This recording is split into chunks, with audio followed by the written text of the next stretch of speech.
34, following up on problem 33, another linear approximation problem, but here's one where you're not given the function explicitly. You're asked to approximate. So what is this 4.1 over 7.9 with linear approximation? So this looks like roughly 4 over 8 into a 0th order approximation.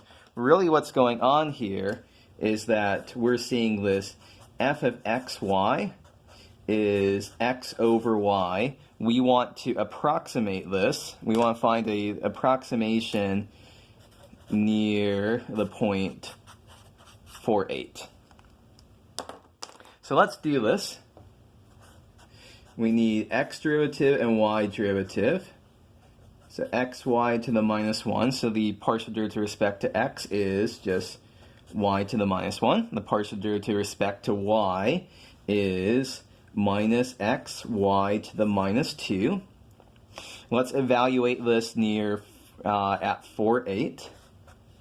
So fx at 4, 8 is 1/8, 1 over y, 1 over 8. Fy at 4, 8 is minus 4 times 8 to the minus 2. So that looks like minus 1/16 to me. And this is f of 4, 8 itself. So our linear approximation of the function of x and y is f of 4, 8 plus fx at 4, 8 times x minus 4 plus fy at 4, 8 times y minus 8. So what's going on here?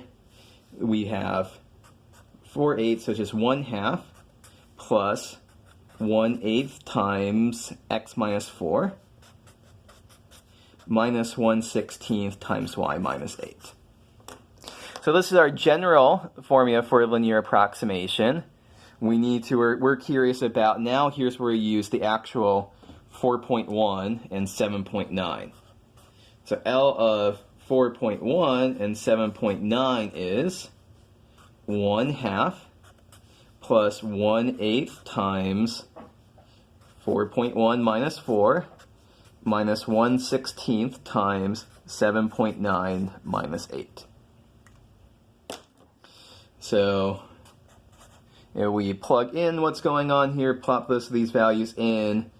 That is 1/2 plus 1/8 times 0.1 plus 1/16 times 0.1. So I guess, let's see here, that we could simplify that if we wanted to, plop that into a calculator to check. For our purposes, we'll say that's good. That's a sort of an answer that I would be satisfied with on an examination.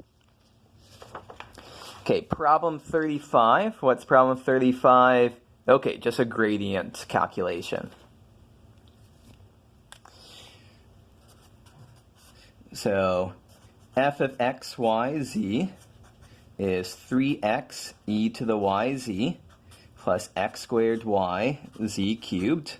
So all this is asking us to do is compute out the gradient. So nothing fancy here, just take 3 partial derivatives. Partial derivative with respect to x is, so 3x gives us 3, e to the yz is a constant with respect to x. Then the derivative of x squared is 2x times yz cubed. Those are all constant with respect to x. Now we need the derivative with respect to y. 3x is a constant with respect to y. The derivative e to the yz is z e to the yz plus y times x squared z cubed. X squared z cubed, that's a constant with respect to y. And then finally the derivative with respect to z is 3x y e to the yz plus x squared y, and that becomes the derivative, partial derivative with respect to z of z cubed is 3z squared. So there is just, finding a gradient is nothing more than calculating out 3 partial derivatives. Of course, as discussed in class, it's much more likely that I'll give you a problem where it's not just calculate out the gradient, but I'll ask some problem in which you'll have to calculate out the gradient, but I won't actually tell you that. So the next several problems all have you calculate out the gradient, even though the word gradient isn't in there. So let's look at 36. So it's chain rule for paths. So chain rule for paths. Chain rule for paths. So what are we told here? T of x, y, z is x plus 3y squared plus e to the z.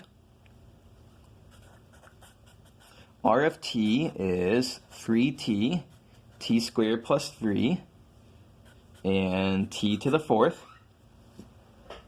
And so we're being asked, what is the derivative with respect to time of t of r of t? So remember our discussion. What's the meaning of this? If t means temperature, r is position function, temperature is a function of time going through the position function. And so we're wondering, how does temperature change with respect to time? So our chain rule for paths say, take the gradient of t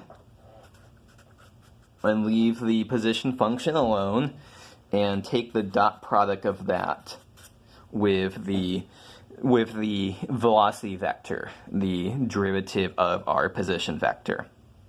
And then if you saw the problem, you read it carefully, it was asking for, this is at t is equal to 1. So we'll be wanting to plug in t is equal to 1 at the end of the day. Okay, so we know what's going on here. We know that, let's see, we have to take a gradient and we have to take a derivative of r. So what do we do now? The gradient of t is, so the x derivative is just 1.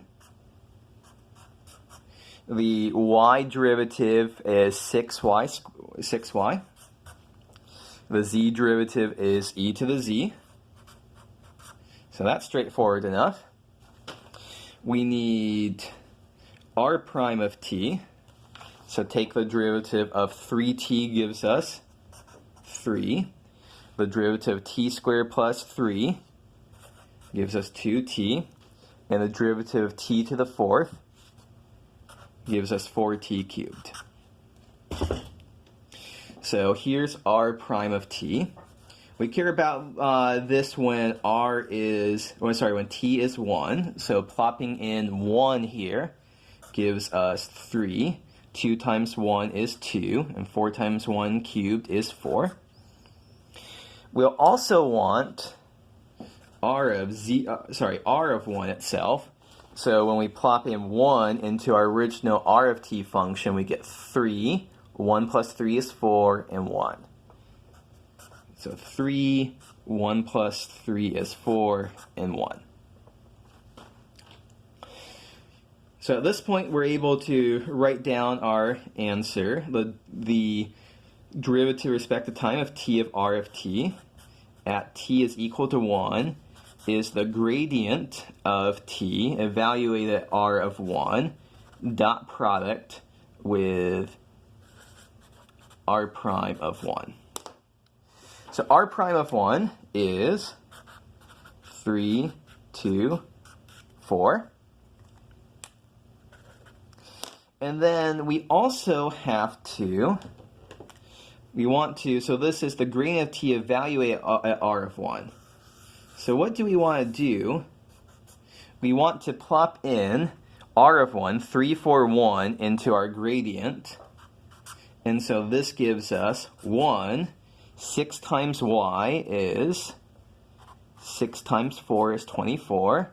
E to the z, e to the 1 is just e.